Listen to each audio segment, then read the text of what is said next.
Welcome to the Happy Workaholic Podcast. I'm your host, Kellyanne Gorman. Over the past 20 years, I've worked in beauty, luxury, corporate, and service-driven industries.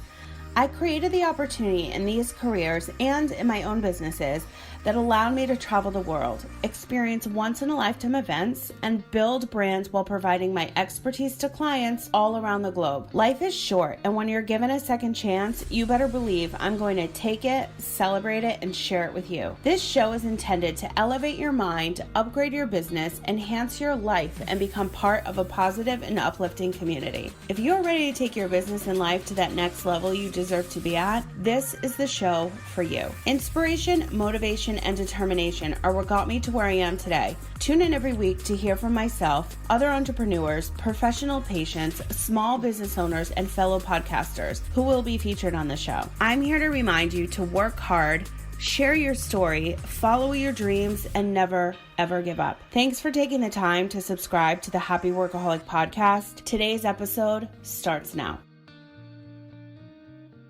Hey everyone, welcome back to a brand new episode. Today I'm going to share a conversation I'm having with my friend Nicole Harris, and I cannot wait to share how we met. Nicole is the owner and creative director of an amazing company called Dreams in Detail.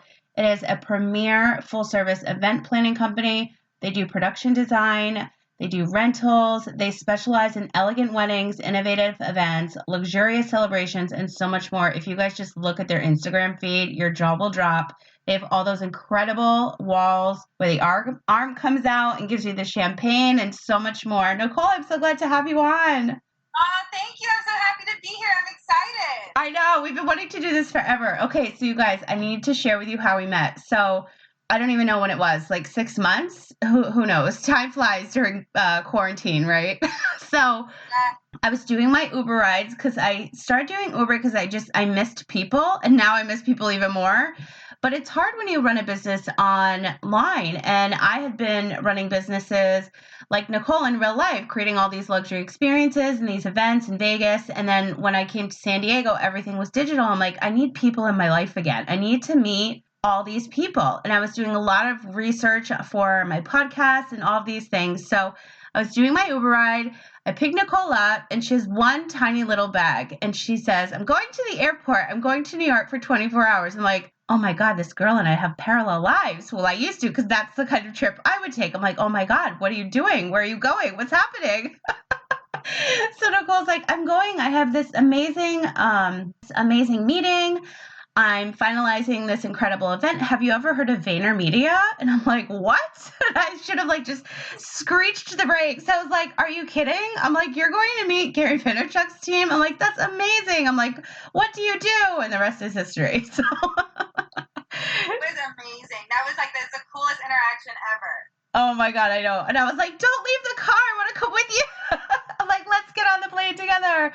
So that was actually, you know what? That was, and I want you to talk about that event, but that was a holiday event. So I guess we met in the fall then. We did. We did meet in the fall. We met either late September, early October. Yeah. So I just want to share with you guys something, and I say this all the time about how following up is ideal in any kind of business. And the way that you went about getting this event is because of that, right? Because you followed up. Timing sometimes doesn't align for us, certain parts of the year, certain events, but you know that you're supposed to be somewhere at a certain time and produce a certain event, and so you followed up. So can you share with us, because this story is so good, how this event came about? Yes. Okay. So this is how it came about.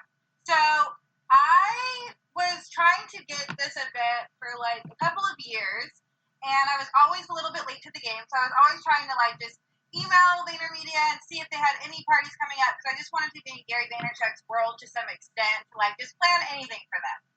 So what I ended up doing was I ended up looking on LinkedIn, and I would listen to the names that Gary would say as well, and I would try to find their LinkedIn, and then I would look for their first and last names. Then I would go to Instagram and type in their first and last names, and if anyone had a last name that was a little different, I knew it would pop up on Instagram, just because a common name would not have worked. And I found a couple of the a couple of employees at Vayner, and I was just emailing them just like crazy and I was basically like, hey, like, I'm trying to get in contact with whoever is in charge of events, and most people didn't respond, and I just kept doing this and kept following up, and I would comment on their pictures and just say, hey, can you please check your DM?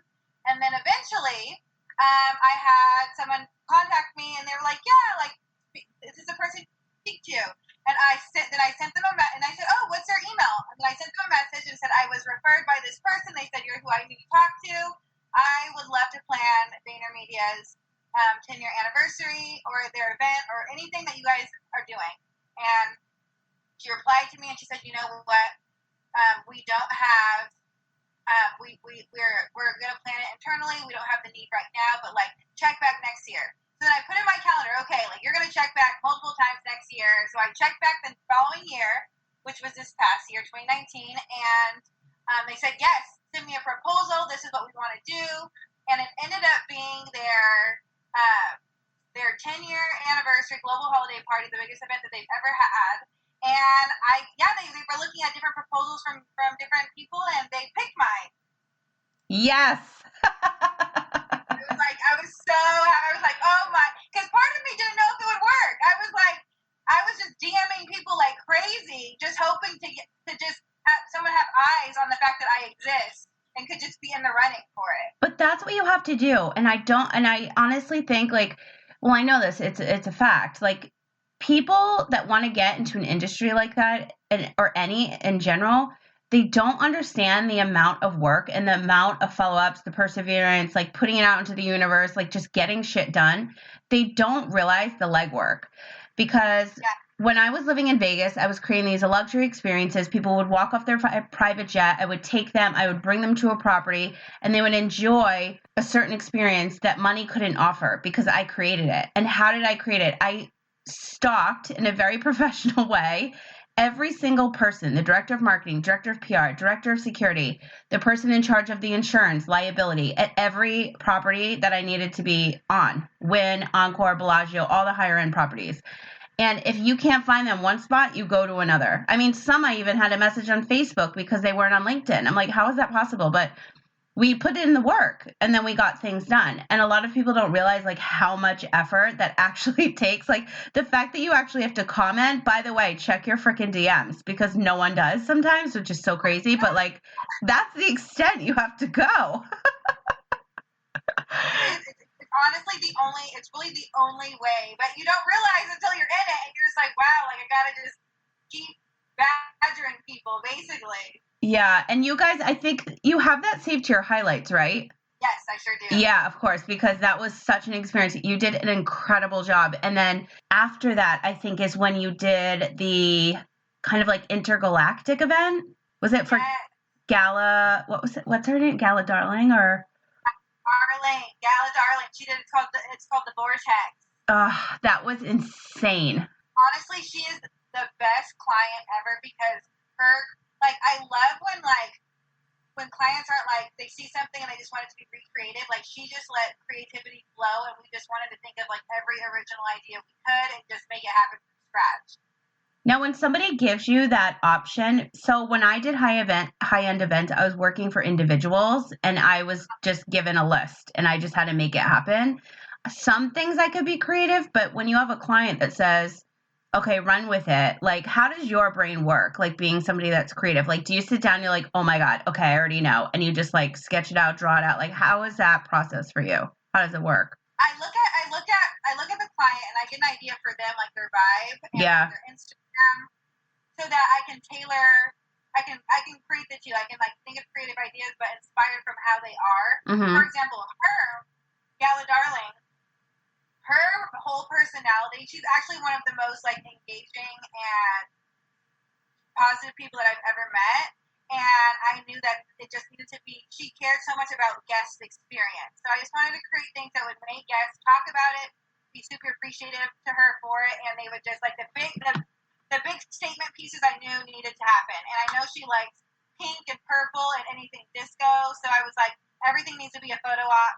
We need this to like, social media is like major for her. So everything needed to be Instagrammable. And that it was. And the branding was like on point. That's another thing that you have to bring into the puzzle, is incorporating the branding. And you guys have to, I mean, honestly, just like go stalk Nicole's Instagram when we're done. Everything's going to be in the show notes because you need to truly see the before and after and how incredible just these two, not even like all the weddings, not even like, it's insane. Like your work is so good. Thank you. Oh, that's so sweet. I mean, honestly, I'm obsessed. I'm obsessed with what I do. And Yeah, you love what you do. You can totally tell. I just try to exceed expectations because I understand it's just one day. Yeah.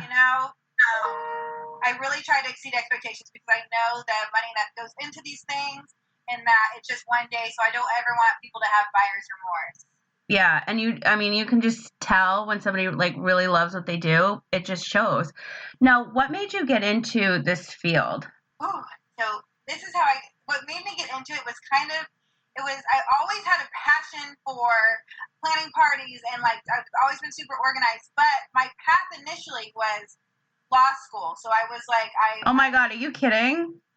Literally, that was my entire path. I went to I'm supposed to and my bachelor's in criminal justice.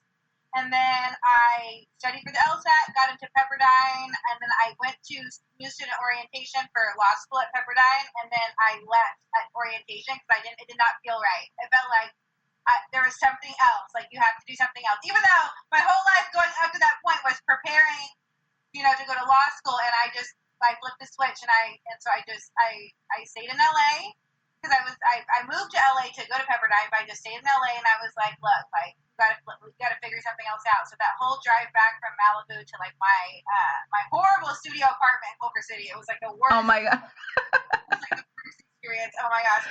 And I was like, what am I gonna do? And I just thought about what I'm passionate about, what I love to do, like what I want to try. And events.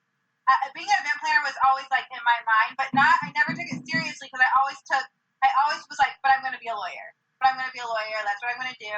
And I just said, let me just try this. So then, like, I was just like, you know what? I'm going to get a job, a 9 to 5, as a legal assistant because that's like all my experience is in. And then I'm going to all of my hours. I'm going to grind and just focus on event planning and just make it happen. That's kind of how it started.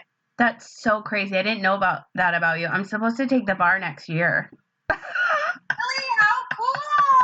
But I don't know. It's just because right now I'm representing myself in 6 med mal cases. So that's always been the plan because that's what I've been doing for the last year. But I don't know. There's just so much legal I'm like in right now. Like, but that's been the plan for like the last almost year. Yeah. It's nuts. Wow. So I don't know. I'm feeling drawn. Like right now I'm working on a medical product that I wanted to launch on my birthday, which is June 10th, because I always launch something on my birthday. But when you feel in your gut, like it's just not good enough. It's just not done. Like I'm missing a piece. So I'm going to push it. So yeah, you just have to like go with your gut when it comes to creating stuff every now and then, just like take a risk. Now I want to talk about what's going on right now, the pandemic, obviously you're doing events, you're doing weddings right now. You were just on the call with a client. So how are you adjusting to that? How are people dealing with that, I should say? Because I know they're all calling you. Like, what do we do? It's hard because like everyone's response is pretty similar. Like everyone's uncertain. And then at first people were panicking. Yeah. And then after people were more like hopeful at a certain point, like, okay, like they've opened parks now. Maybe things will be normal. And then after a while, they were just like, which is currently, they're just like, let's just push it back. They're not hopeful at all. They're either adjusting their whole idea of what their wedding was going to be, or like just doing like a 50-person wedding, or they've decided to just wait until 2021 and just take their chances with hopefully it gets better by then.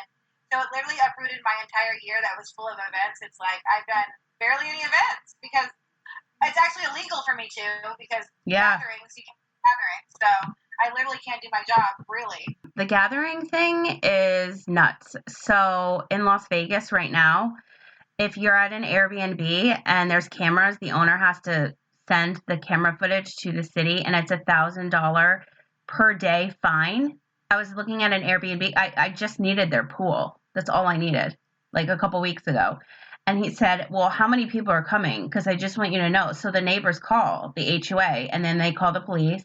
And then however many nights you've reserved to the Airbnb, it's $1,000. He said, I've already had guests pay $7,000 in fees because of gathering. Yep. Oh my God. And my gathering was 4 adults and 5 children. And I was like, so if they scream, like, I'm going to get $1,000 per day fine. I'm like, no, thank you. Yeah. Gatherings. It's crazy. They're a little bit, I feel like Nevada and California, like, we're similar in some ways, but like they're ahead or behind on some others. Like their restaurants were opening earlier. Now we have some, like I actually went somewhere Tuesday. It was the strangest thing. I was in Carlsbad. I was like, we can go out now. It's so weird. Isn't it so weird? It's such a strange concept because it's like some places are open, but not everywhere. So it's such a question mark. Yeah. And then in any city, like my clients are all over the country like yours, and they don't experience what we experience because we're in the same city. We're in the same area. So it's just crazy. Now, I want to talk about pivoting your business. And I can't remember, did you start doing your YouTube before pandemic or during? I started my YouTube before pandemic, but it was not consistent until after.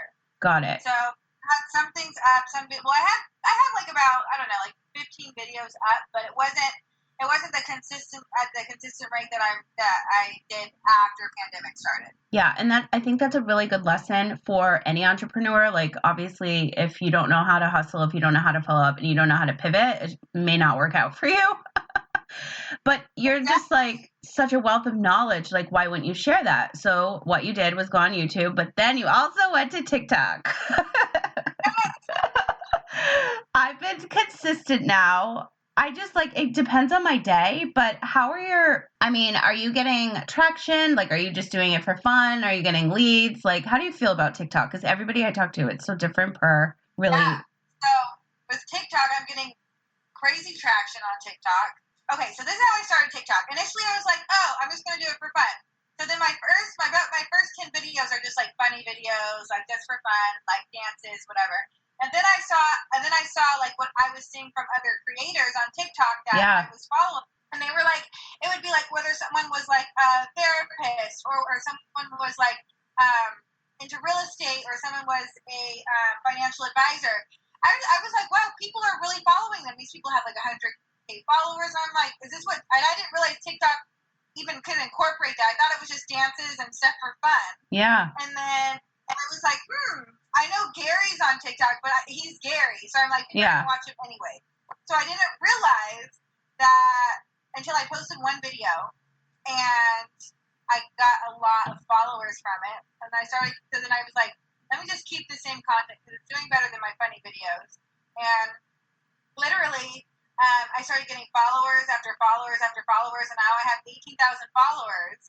How many? 18,000. Oh my God. I know. I was like, oh my gosh. Literally, I have 18,000 followers, and I was just like, wow, like the organic reach is crazy here because like I'll see what they like about how to build a business, or I speak to girl bosses basically, mainly. That's who follows me, and then I link up my Instagram, and then I get like 15 different DMs a day, new DMs from them, just saying like, oh my gosh, I saw your video, like I want to start my own thing. So yeah, that TikTok did a lot for me. Actually, I was so surprised. I had no idea either way how it was gonna go. Yeah, I had somebody come on the show and talk about TikTok. I see a lot of my clients are food and body coaches. I see a lot of moms that are involved in network marketing. I see a lot of health coaches.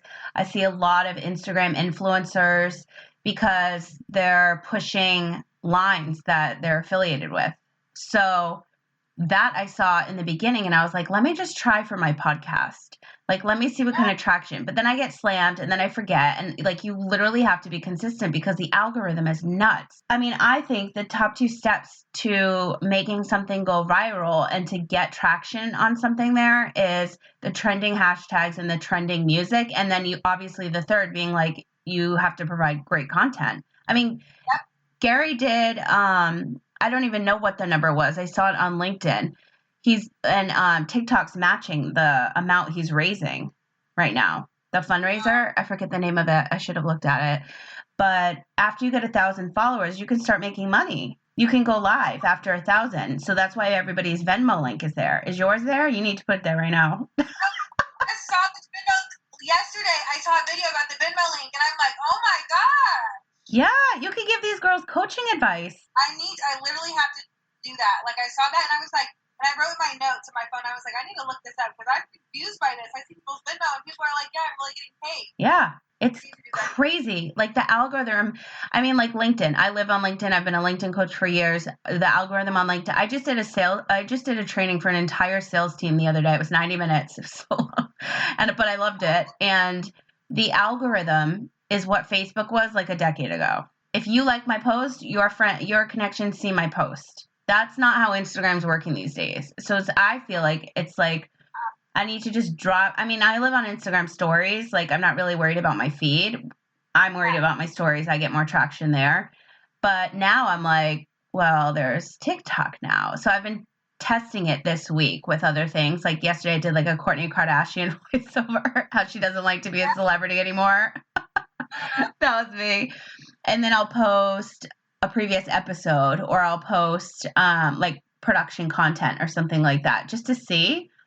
Plus, I'm over 40, so I'm like in a different market, but I'm not a mom. So it's like you kind of have to like test it out, like you were doing. People like the information. They love the information, how quick it is, and they can just like basically like the video and it gets saved. And I think they really like that. And I think if you can make it to a song, so it's like just seen by the right eyes. I mean, that's how my video started doing well. Is like I would just obviously look at the trending hashtags and see what songs were being used, and I was like, okay, like I can do something with this song, and I just started like putting out information like that, and then some videos would do okay, and then like all it takes is like after my one video did well, like I got like from one video I must have had like 10,000 followers just off of one video that went viral. Ish. It didn't even go that viral. It went like viral-ish. Oh my god. And for those of you that are listening and you're like, TikTok is just so foreign to me, let me explain to you what happens during a pandemic. There are people like Tabitha Brown. Do you know who I'm talking about? The vegan chef. Yep. She went viral on TikTok, just doing her normal everyday vegan dishes, being consistent. Her following literally blew up overnight. She's been on Good Morning America. She's been on probably the Today Show, all the morning shows. She just got signed by CAA because of her viral videos. And she's like, my dreams are still coming true. And not only is she sharing vegan dishes, she's hilarious. Her whole family's involved. Now they all have to, I mean, they're going to be like the new, what's her name? Charlie D'Amelio. They're going to be the new D'Amelios, but like the West Coast version. They are. It's so true, and it's crazy because like you don't know until you try. Yeah. You see, like, that you get. And I'm glad you said that, because something else I forgot to say, when the day that I met you, I was like, VaynerMedia, are you kidding? Of course I know who that is. I'm like, that's the whole reason why I started my podcast. I'm from the East Coast. I have that like cutthroat mentality. I was listening to Gary Vaynerchuk like all day, every day when I was sick. And he's like, you just have to fucking start. And I'm like, I need to fucking start my podcast because I'm going to be blind and it's the only way I'm going to make money. And here I am 3 years later. And I have 4 series and I have over 200 episodes and I don't even know how many guests. And I have a full-blown business that came about from my show just starting. And now I'm not going to go blind or paralyzed because I was misdiagnosed. So now I have it all. And that's because of him. He's like, just try it. Just do it. And I would listen to him all the time. And I'm like, fuck it. I'm just going to do it. Like my first episode, you could hear, when you have a smoke alarm and you can't reach it and the battery just keeps going beep, beep, beep, like all the time. Oh my God. Okay, so that's in the beginning. That's in my intro. Like on the first, I don't even know how many episodes. Like you could hear like beep, beep, like with the music in the background. I mean, I was recording from my couch on my phone. And I think that's hilarious. Like, look at me now. Like everybody wanted a podcast after that. And so I had to create a program and then I almost sold it out. And I'm almost at 20 shows. And if I didn't start, like, I don't know what I'd be doing. Honestly, like I just did all except for maybe real estate that could be in my future because it's the only thing. I always thought that I'd have a very successful career in Manhattan being a real estate broker. I don't know why. And I've done everything else under the sun, but that, and there's this house in Cardiff that I finally went to an open house the other day. It's 5.25. Okay. I was like, I belong here. I'm like, maybe I need to get back into real estate. So do you ever have those feelings where you're like, I wonder what I'd be doing right now if I wasn't doing this? Like, besides the law route, like, what else do you think, or like, did you ever have any other dreams or plans or like something else you still want to do? That was me. Honestly, literally since high school, I was like, oh, I'm going to be a lawyer. It looks so fun. Looks so cool. That was like really what my main thing was. And now what I want to do is I want my business to do so well that I get someone under me that takes it over so I can like travel, I can start new things. I can just like I want that to be started, that new chapter of my life to happen as soon as I get someone under me who can basically like steer the ship. And that's a lot of work. And just so you guys know, it's not a pretty picture producing these insanely phenomenal effects. It's like serious blood, sweat, and tears. Can we reiterate that? Yes, literally, it is hard work. It takes blood, sweat, and tears to the extreme. It's so like just dealing with people and then being able to like have the pressure of their day and manage their expectations after they see something online that's like $1 million wedding, and then you're like, oh, well, we only have like not even a fraction of that to work with, and just manage all of that is a lot. It's definitely a lot, but you do it so well. So what do you have coming up? Like, what are you working on right now? What's like new and exciting?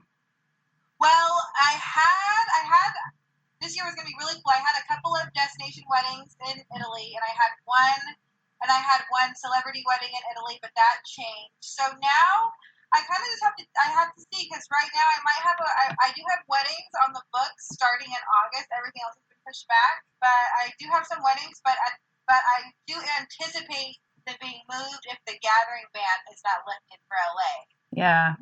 So, because there's like one of the weddings is 300 people. And I just don't see by August them allowing that. But I'm hoping. I'm hopeful. But I don't know.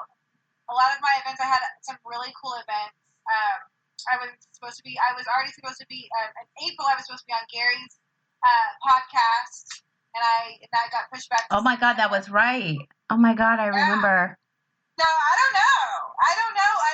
Honestly, what would be happening would be my next event would have been a celebrity wedding in Italy. That was on the books for this year that I was super excited about. But now, just playing it by ear, my next wedding might happen in August. It might happen in October. I do not know now. It's stressful, but at the same time, you're like, what can I do? You get to figure something else out in the meantime, between obviously all the logistics of the others. But do you know what's funny is I just saw there's a real estate broker. She works for the Oppenheim Group in Beverly Hills. Her name's Mary, and she just got married. She got the People Spread. She's on the cover of People. She's on the reality show on Netflix, Selling Sunset. And they got married, and like their whole crew was there. So I don't know what the gathering limit is, but they definitely put it on the front page of a magazine. So maybe you should check. I don't know. What is Or maybe that's really good press because their show just came back out on Netflix. Like good PR rather, because timed it right. Maybe their ratings are down. They needed that to push it up. I see it popping right there as my suggested things to watch. Oh my God, I know. What are you watching on Netflix? I'm watching Working Moms. Oh my God, I was watching that too. And then I got into like so many other ones. Okay, because you love traveling, have you seen The World's Most Extraordinary Homes? Yes, I sure have. It's nuts. And then there's another one called Restaurants on the Edge. Have you seen that? No, I have not seen that. Oh, that's what's really going to make you miss traveling, because they go to, so season 2 just came out, and they go to these incredible locations with prime real estate restaurant locations, and their sales are zero. So they bring in a front of the house, a back of the house, and a designer, and they revamp it in like a couple days. I don't even think it's a full week. and they fix their costs, they adjust the menu, and a chef comes in, obviously that's like priority, and they revamp the place, and then they get their sales up, and then they go to the next island or the next country. It's so good. That is so cool. I'm obsessed with it because I worked in restaurants for so many years, and then I produced events for so many years, and then I traveled for so many. I'm like, I belong on this show. Yes, you'd be great for it. I'm honestly going to watch that. But I'm the pickiest eater. I disagree with everything. But they went to this one place in Malta that was owned by a professional soccer player. He was from, because that's right off Italy, but I don't think he was Italian. Shoot, I forgot. But anyway, he was the owner, and he's like, I just am so busy, I can't put my soul in it anymore. And it was like this tiny little, like, you would not walk in. It had the fish tanks, but like mold on them. It was disgusting. And then when they left, he was like, oh my God. And there was like a line out the door. I mean, in Malta, that's known for getting like fresh fish and seafood. They have a whole like fishing industry there, but he was getting it outsourced. So it was costing him like a ton. And I don't know, I'm like obsessed with that show. Between that and the homes, the world's most extraordinary homes and the restaurants at the edge, I binge those real fast. But like that's something I would go back to because like I would just like to blink myself into that environment. Yes, I want to travel so bad. I know, me too. I miss it so much because I took years off and now I'm like ready to go and now we're not allowed. We'll have to plan a trip, girls trip. I know. This is craziness. I know. I just want things to get more normal so that can happen because, man. Yeah. How are you surviving? Well, you have your cute little TikTok partner in crime. Your little dog.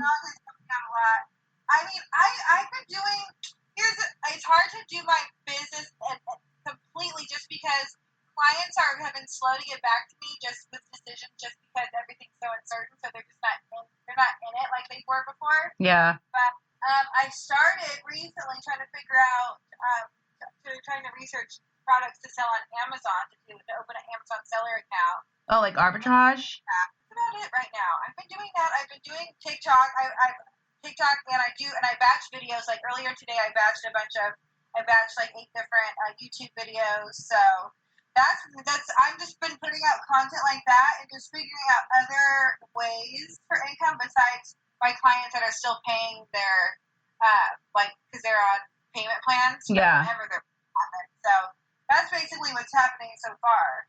Thanks for saying batching content because that's so important.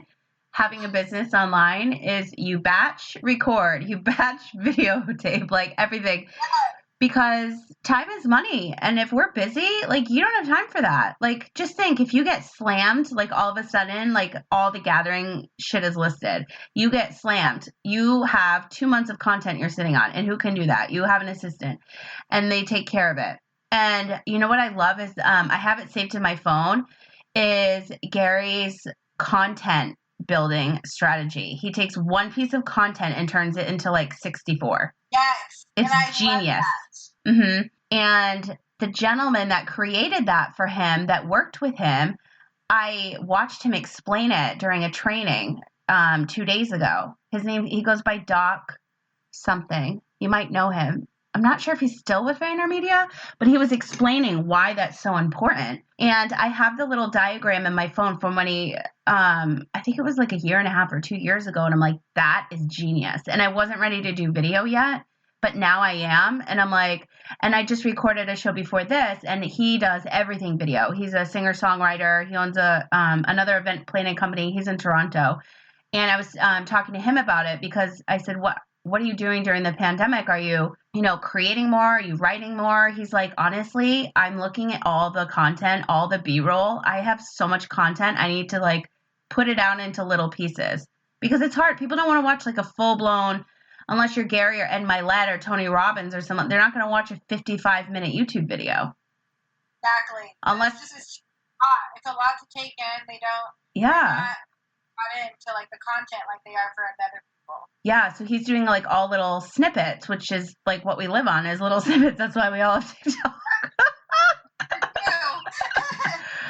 Oh my God. But oh Oh my God, I could talk to you forever. So, where can everybody find you on the internet? And you guys, I'm going to put all these links in the notes because you need to go and follow Nicole like ASAP. Oh, thank you. You can find me on Instagram. My Instagram name is by_Nicole Harris. So that's BY_NICOLEHARRIS. And my YouTube channel is Dreams in Detail. Yes, everybody's going to watch. And your TikTok we will list, of course. Yes. That's just Nicole Marie Harris. But we'll list that, and you guys can go ahead and see little snippet videos of just like my business advice and stuff, everything about being a girl boss. And anybody can be on TikTok. That's the thing. And I meant to say that earlier is that I saw in one day, I saw financial bankers, real estate, a gynecologist, other kinds of doctors. I mean, it's flooded with nurses. Like, that's amazing. All kinds of business owners, moms living their best life that are just like loving the fact that it is okay to drink wine at 7 a.m. now. Yes, it's so true. We can all join the party. Love it. Oh my God. Thank you so much for taking the time to come on. I'm so excited. We've been wanting to do this forever. Oh, you're so welcome. Thank you for having me. It was so much fun. I know it was. Okay, I'll talk to you soon. Okay, bye-bye.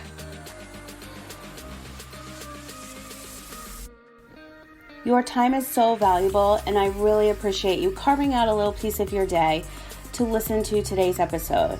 If you liked this one, please share it with someone who you feel needs to hear this message. And don't forget to tag me at The Happy Workaholic on Facebook and Instagram so I can feature you on my stories. Listening on Apple Podcasts?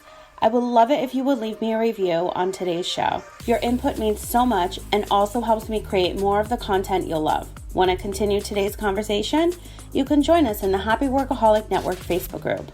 Simply answer the questions and you're in. For more information on myself and to get the latest in business, LinkedIn, organizing, and podcasting news, sign up to receive my weekly newsletter at thehappyworkaholic.com. I hope that your day continues to be happy, healthy, positive, and productive, and I'll talk to you again soon.